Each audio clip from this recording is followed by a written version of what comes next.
조국 대표와 최강욱 전 의원이 오늘 작심하고 폭로를 하는데요. 윤석열이 어떻게 사법부를 장악하고 판사들 200여 명의 목줄을 쥐고 있는지 그 충격적인 폭로를 하는데 한번 끝까지 봐주시기 바랍니다.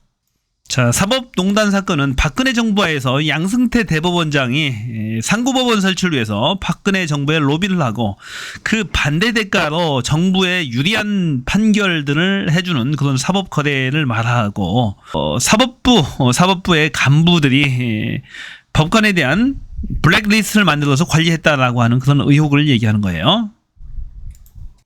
검찰권에 의해서 법관까지도 윤석열 정부에서 좌지우지할 수 있다니 정말로 끔찍합니다. 그동안 왜 이런 판결 저런 판결들이 있었나 하고 의아해했었는데 이제 좀 이해가 가는 것 같아요. 상당히 높다고 봐요. 검사로서의 사명감이 아니고. 그렇지 않겠습니까? 그러니까 그래서 오늘 하나만 저희 또 여쭤볼까 하는데 당시에 그 사법농단이라고 해서 아주 대한민국을 떠들썩하게 했습니다. 판사들을 뭐 다 수사하고 그랬으니까. 그래서 그것 때문에 문재인 정부가 사법부로부터 불신의 씨앗을 키운 계기가 됐다. 이런 얘기까지 있었거든요. 그래서 사법부가 판결을 내릴 때 약간 보수적 판결을 더 대놓고 한다. 뭐 이런 얘기까지 있었거든요. 그 얘기를 좀 한번 해주시면 어떨까 싶습니다. 사실 그 얘기는 파다한 얘기죠. 실제 사법농단 관련 사건 관련해서 양승태 대법원장 등이 기소되고 다 무죄 받았지 않습니까? 무죄 받았어. 근데 저는 저 개인 생각입니다. 그 당시 제가 민정수석 할 때도 그랬고 그 뒤도 이제 그런 생각이었는데 양승태 대법원장을 포함한 당시 대법원의 고위 간부들이 사법농단에 해당되는 각종 재판 개입한 거는 잘못한 겁니다. 네. 분명히 잘못한 건데. 사법거래가 있고 그랬죠. 네, 사법거래 같은 경우 분명히 잘못한 것인데. 네. 저는 그때 당시 이제 김명수 대법원장 체제인데 네.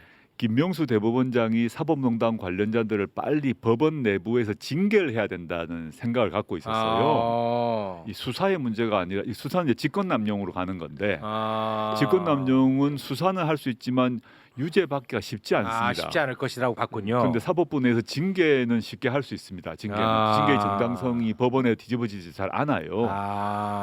그러니까 김명수 대법원장이 왜 징계를 안 내리시지 이런 생각을 제가 하기도 했고 제 관련 사람들에도 얘기도 툭툭 한 적은 있습니다. 그러면 당시에 김명수 대법원장은 실제로 징계에 대해서 주저했었나요? 저는 소통을 한 적이 없습니다만 징계를 못했죠. 결국은 징계를 못하고 있고 언론에 그렇죠. 미정미적했고 근데 언론에 보도가 터졌어요. 나니까 사법부에서 징계를 했다면 검찰이 끼지를 못했을 건데 김명수 대법원장이 징계를 미정미적하는 사이에 윤석열 검찰이 바로 치고 들어갑니다.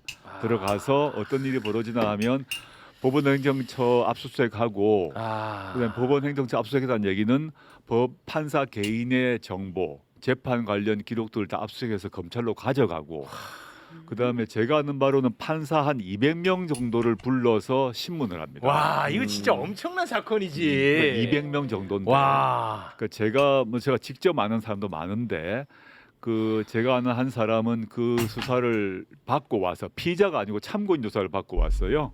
받고 검찰청에 받고 나와서 길 건너서 이제 법원하고 검찰이 길 하나 차이입니다. 건너서 와가지고 그 가로수를 붙잡고 펑펑 울었다고 하더라고요. 모멸감을 느꼈어요. 너무 모멸감을 느껴서. 그때 대역죄인처럼 되었는데 참고인 조사를 한다고 해서 그 전까지 이제는 판사가 검사보다 우위지 않습니까? 네. 사법농단 수사를 계기로 검사가 판사들 다 불러서 200명을 그냥 막 역전됐구나. 시쳇말로 조진 겁니다. 모욕 주고. 그래서 그 다음에 더 끔찍한 게 뭔지 아세요? 그때 당시에 조사 받았던 판사들 있잖아요. 네네. 계속 입건한다고 협박하고, 당신 피의자로 만들겠다. 그렇게 할 건지 말 건지를 제가 알기로 아직까지도 결정 안 하고 있어요. 지금도 다 고삐가 매여 있어. 지금도요?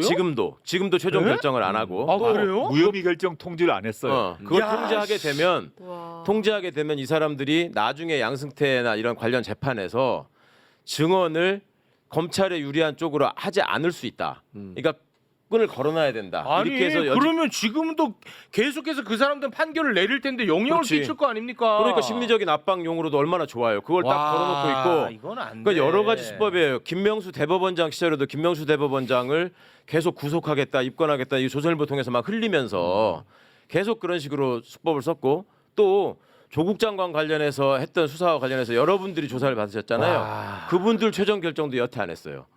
그 관련된 사람으로 기소돼 가지고 확정 판결 난 사람 저밖에 없어 제가 알기로. 진짜 윤석열 정권 치밀하고 악랄하네요 보니까. 아마도 윤석열보다도 뒤에서 건의가 다 조정하고 있는 것 같아요 보니까. 진짜 검찰이 무서운 건 뭐냐면은 없는 죄도 만들어서 죄인으로 만들 수가 있어요. 있는 죄는 가볍게 봐줄 수가 있어요.